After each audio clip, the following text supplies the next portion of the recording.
And let's talk about after college, you have to take your MCATs to Yes. get into medical school. How'd that go? Well, that was also, I think, we all have a lot of setbacks in life. That felt like it was going to be a big setback. So I took the pre-med courses. So I took their 4-year-long courses that you need to have in order to get into medical school. Most people do have science backgrounds, but if you want the bare minimum, you do those 4 courses. And I did them all within 1 year, which is really tough because they all have labs. So, it was stressful. I never worked so hard in my entire life. And I had to prove to my parents, of course, that I was making the right decision, and to myself, now that I'd really stuck my neck out there. And at the end, then you take it was offered twice a year, which is the MCAT, which is like the LSAT, the entrance exam to get into medical school. And it's a day-long test. And I had to take it before I was even done with all the courses, because I'd take it in April. Courses didn't end until June, and in order to be able to apply in the fall.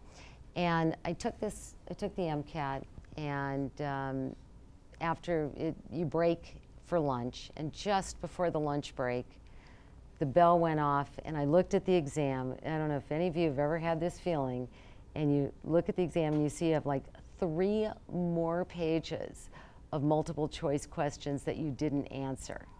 And it was the last section was statistics. And I finished that, I looked at that, I thought, okay, I'm sick. I am absolutely sick.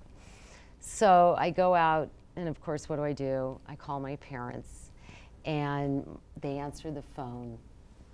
And I tell them, oh, look, I'm going to walk out of this test. I didn't finish it. I blew it. It's horrible. I'm not going to get into medical school. You were so right. Why didn't I listen to you? And my dad says, okay, why don't you, and I'm sobbing, of course, why don't you go in the bathroom, wash your face, and eat your lunch, and then call me. So I thought, okay. So I go and do that. Of course, I never called him. Why? Because I went back, and I finished the rest of the exam. And lo and behold, I did okay, even did really well on that last section. So I guess even though I didn't answer a lot of questions, the one I did answer, I answered correctly.